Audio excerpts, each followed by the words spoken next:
Ini sederhananya istighfar. Ya Allah, tolong Engkau tutupi dosa saya dan dampaknya kepada orang lain. Wa husilama fis sudur, karena dosa itu akan dibukakan hingga yang ada dalam hatimu akan diperlihatkan. Bapak Ibu jamaah rahimakumullah, sebelum kita melaksanakan sholat tasbih, ada beberapa poin pendek kajian muhasabah kita yang diajarkan oleh Rasulullah SAW. Juga Allah mengatakan dalam Al-Quran tentang beberapa zikir atau kalimat yang jika kamu baca itu zikir, Allah akan menambah kekuatan fisikmu, Allah akan menambah daya tahan tubuhmu. Nih ayat surat Hud ayat 52. Jadi Bapak Ibu, Allah janjikan kepada kita, Bismillahirrahmanirrahim, wa ya qaumi istaghfiru rabbakum. Wahai kaumku, Nabi Hud berkata kepada kaumnya, istaghfiru rabbakum, beristighfarlah kamu kepada Allah, summa tubu ilaih, kemudian bertaubatlah kamu kepadanya. Yursilis samaa alaikum midrara, Allah pasti akan turunkan hujan sangat lebat. Wa yazidukum quwwatan ila quwwatikum, Allah akan menambah kekuatan kepada kekuatan lainnya. Jadi di sini Bapak Ibu ada dua janji Allah. Jika kamu beristighfar, satu, Allah turunkan hujan lebat. Oleh para mufassir, hujan lebat itu adalah keberkahan, rezeki, baik itu yang turun dari langit maupun yang datang dari bumi. Luar biasanya Allah berikan rezeki keberkahan. Jadi ini janji Allah yang pertama. Yang kedua, Allah tambah kekuatan badanmu. Jadi Bapak Ibu, sederhananya istighfar itu kita minta kepada Allah, ya Allah, tolong tutupi dosa saya dan tutupi dampaknya kepada orang lain. Karena setiap kita ini pasti berdosa. Alhamdulillah, kita hari ini masih beruntung Allah tutup dosa kita. Kalau dibukakan, mungkin tidak ada harganya kita lagi. Tapi Allah masih tutupi. Ini sederhananya istighfar. Ya Allah, tolong Engkau tutupi dosa saya dan dampaknya kepada orang lain. Wa husilama fis sudur, karena dosa itu akan dibukakan hingga yang ada dalam hatimu akan diperlihatkan. Jadi Bapak Ibu, dosa pasti Allah perlihatkan. Kalau tidak di dunia, di akhirat itu pasti. Jadi ini kita minta kepada Allah, ya Allah, tolong Engkau tutupi dosa saya dan dampaknya kepada orang lain. Karena pernah terjadi satu yang berbuat dosa akan berdampak kepada yang lain. Nabi Musa mengalami kemarau yang panjang, lalu dikumpulkanlah masyarakat, dikumpulkan kaumnya di lapangan. Setelah mereka sholat istisqa, hujan tak turun-turun. Lalu Nabi Musa kalamullah bisa bertanya kepada Allah, ya Allah, kami sudah melaksanakan sholat istisqa, kok hujan tak turun? Kenapa hujan tak turun-turun? Apa jawab Allah? Ada satu orang yang berbuat maksiat di antara yang hadir. Lalu Nabi Musa kumpulkan lagi, dia umumkan kepada masyarakat, wahai kaumku, siapakah di antara kita yang sudah berbuat maksiat? Kata Allah, dia sudah 40 tahun umurnya, tidak pernah membaca istighfar. Ada seseorang yang sudah umurnya 40 tahun tapi tidak pernah beristighfar. Kata Nabi Musa, keluar dari barisan. Lalu hujan turun. Nabi Musa bertanya kepada Ya Allah, Ya Allah, hujan sudah turun. Kata Allah, baru saja dia membaca istighfar. Nabi Musa kepo. Ya Allah, tunjukkan kepada saya siapa yang berbuat maksiat. Kata Allah, 40 tahun saya jaga aibnya, saya tutupi dosanya. Sekarang kamu minta diperlihatkan, tidak boleh, kata Allah. Ini dampak Bapak Ibu, satu yang berbuat dosa akan mempengaruhi yang lain. Oleh karena itu, mari sama-sama kita sampaikan ini kepada keluarga dan sanak kita, kepada masyarakat. Jika ada satu saja yang berzina, berbuat maksiat, kita yang tidak ikut pasti akan kena imbasnya. Nih, yang kedua, di masa Nabi Isa ada yang melaksanakan sholat Jumat pada hari Sabtu. Nabi Musa ya, hari Sabtu sholat Jumat. Pada hari itu tidak boleh pergi bekerja, harus sholat Jumat semua yang laki-laki.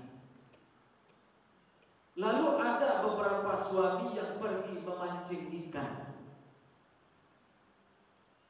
Hukuman yang Allah berikan, semua mereka menjadi kera, menjadi monyet. Termasuk istrinya yang di rumah yang tidak ikut memancing jadi monyet. Ini imbas dosa. Kok mau itu gini Pak? Aduh, tidak sembahyang Jumat jadi baru, lah banyak jadi baru ini. Tidak baik Jumat. Ini bukti bahwa dosa seseorang itu akan berimbas kepada yang lain. Oleh karena itu Bapak Ibu, satu janji Allah, yursilis samaa alaikum midrara. Allah akan curahkan keberkahan. Yang kedua, wa yazidkum quwwatan ila quwwatikum. Allah tambah kekuatan fisikmu. Kenapa Allah tambah? Karena dengan beristighfar, hati akan tenang, hati akan senang, pikiran akan tenang, senang, semuanya berjalan normal. Makan teratur, tidur teratur. Kenapa? Hatinya senang.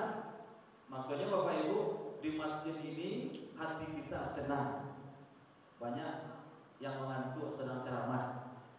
Ya, kan ada orang ceramahnya lalu itu tanda-tanda hatinya, sana hatinya.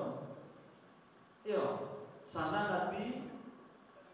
Coba ulang Bu, sana hati tidak sana. Bacakan ibu dan suami oleh sana hati. Tidak, tidur terganggu, makan terganggu.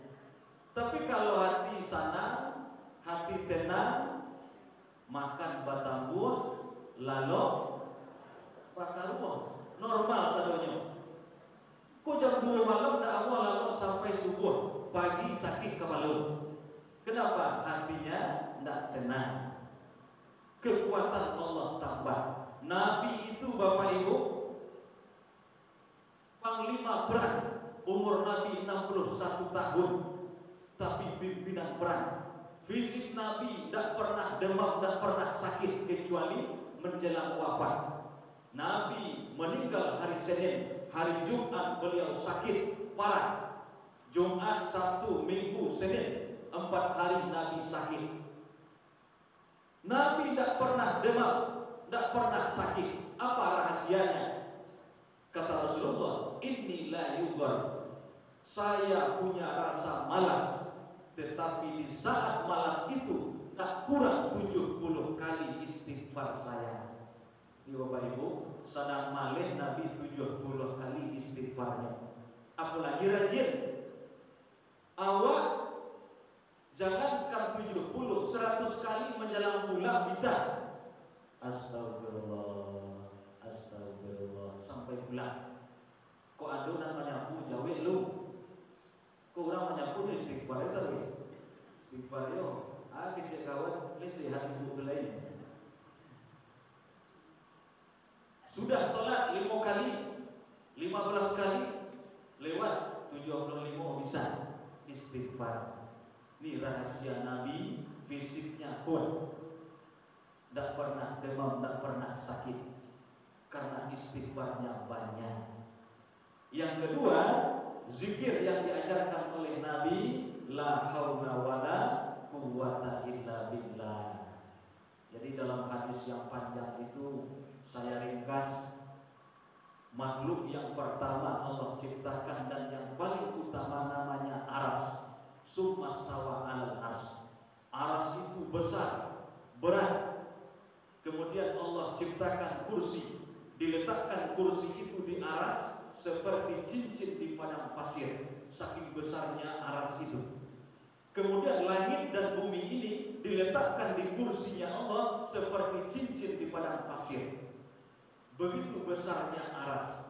Aras yang besar itu dalam surat Al-Ahqaf dipikul oleh 8 malaikat. Ya Allah, kami tidak sanggup karena berat beban aras, besarnya aras, kata malaikat. Kata Allah, bacalah la haula wala quwwata illa billah. Azan orang bu, hayya 'alas shalah, apa jawabnya? La haula wala quwwata illa billah. Ditambah kekuatan. Ditambah hayya 'alal falah, la haula wala quwwata illa billah. Ditambah kekuatan. Dari lahir bapak ibu tidak layak pergi ke masjid, umur sudah 65 tahun, tapi nyuti bojo di masjid. Dari segi fisik tidak kuat. Banyak yang kuat, yang berotot, yang muda, tapi tidak sanggup melangkahkan kaki ke masjid. Kenapa? Dia tidak membaca la haula wala quwwata illa billah. Jadi apa? Nang kawasan itu orangnya. Nang gaya-gaya, nang laku-laku, kolesterol, asam urat, gula, tiba di masjid karena kekuatan la haula wala quwwata illa billah. Yang ketiga, dari hadis Ali. Datang Ali dengan Fatimah kepada Rasulullah. Ya Rasulullah, mengadu kepada Nabi. Ali dan Fatimah punya anak namanya Hasan dan Husain, cucu Nabi. Fatimah anak Nabi. Fatimah mengeluh, ya Rasulullah, saya letih, saya capek mengurus anak rapekmat. Antara Hasan dan Husain 1 tahun 10 bulan. Rapi anak, susah, stres mengurus anak rapi. Belum lagi mengurus suami, belum mengurus rumah tangga. Yang paling membuat saya capek, letih itu, kata Fatimah, menggiling gandum. Yang biasa gandum itu digiling dengan onta, tapi ini saya menggiling dengan batu. Datang kepada Rasulullah, ya Rasulullah, berikanlah tawanan pembantu itu kepada saya. Karena Nabi itu punya tawanan banyak untuk membantu saya, kata Fatimah. Apa jawab Rasulullah? Allah hal adullukum khairum min khadamin. Maukah kamu saya tunjukkan satu kalimat yang dengan kalimat itu lebih baik dari pembantu manapun, lebih baik dari pembantu sebanyak apapun?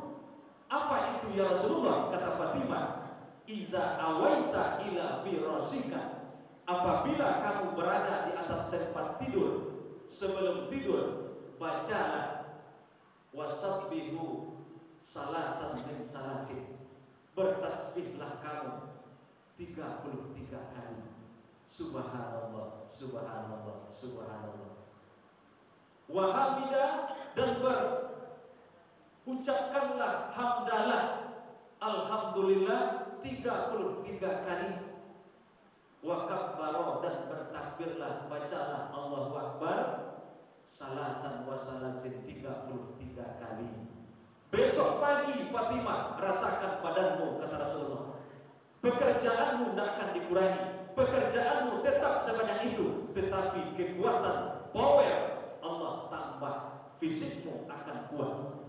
Jadi Bapak Ibu, ternyata tasbih itu tidak dibaca sudah sembahyang saja, tetapi untuk mau tidur pun Ini diajarkan oleh Rasulullah. Fisik, daya tahan tubuhmu akan bertambah. Termasuk Bapak Ibu, sebentar lagi kita akan sholat tasbih. Tuh tasbih. Subhanallah walhamdulillah wala ilaha illallah wallahu akbar. Setiap tasbih, setiap tahlil, setiap takbir itu sedekah. 360% dia dalam batang tubuhmu, kata Rasulullah. Bayangin Pak, bayangin Bu, macet satu saja kita tak bisa berdiri, tak bisa duduk, lutut sakit, iku awak sehat. Nikmat itu tidak ada yang gratis Bapak Ibu, semuanya akan kita pertanggungjawabkan. Hadirnya Bapak Ibu di masjid ini akan ditanya dari jam sekian sampai jam sekian, di mana Bapak Ibu ambo besok saksi Bapak Ibu, dan Bapak Ibu saksi ambo bulo besok. Makanya yauma izin tuhaddisu akhbaroha, bumi ini akan bersaksi buat kita semua. Oleh karena itu, di penghujung tahun 2023 ini, mari sama-sama. Yang pertama, kita tingkatkan istighfar. Minta ampunlah kepada Allah. Banyak-banyaklah merenung. Hasibu qabla an tuhasabu. Hitung-hitunglah dirimu sebelum kamu dihitung. Hazinu qabla an tuhazanu. Timbang-timbanglah dirimu sebelum kamu ditimbang. Allahu a'lam Bapak Ibu, kita akan bertemu dengan 2024. Boleh jadi inilah pertemuan kita di Masjid Agung yang terakhir. Satu hari ini Pak Bu, tadana dewa inna lillahi wa inna ilaihi raji'un. Telah berpulang sianu bin sianu, meninggalkan anak sekian jam sekian. Satu hari ini tadana dewa kurang meninggal. Oleh karena itu, mari kita tingkatkan muhasabah, evaluasi diri. Sebab semua nikmat itu akan kita pertanggungjawabkan. Tidak ada yang gratis. Kan ditanya ustadznya Pak. Semuanya akan kita jawab pertanyaan-pertanyaan itu. Tangan, kaki, masjid, daki dari rumah, ditanya semuanya. Nikmat sehat, nikmat banyak yang kita terima. Oleh karena itu, satu, perbanyak istighfar, minta ampun kepada Allah. Yang kedua, perbanyak tasbih. Di tasbih Bapak Ibu luar biasa. Subhanallah walhamdulillah wala ilaha illallah wallahu akbar. Luar biasanya tasbih. Kata Rasulullah dalam hadis, jika kamu punya dosa sebanyak pasir di pantai dan sebanyak buih di lautan, dosa disengaja ataupun tidak disengaja, dosa yang besar dan kecil, dosa yang lalu maupun yang akan datang, jika kamu melaksanakan sholat 2 rakaat tasbih, tidak bisa sekali sehari, sekali seminggu, tidak bisa sekali seminggu, sekali sebulan, tidak bisa sekali sebulan, sekali setahun, tidak bisa sekali setahun, sekali seumur hidup, tidak bisa sekali seumur hidup, mati saja orang. Saking hebat luar biasanya sunnah tasbih itu, mengukurkan dosa-dosa kita, menghapus dosa-dosa kita. Inilah kajian kita karena kita akan sholat tasbih. Oleh karena itu, mari sama-sama kita hayati, kita nikmati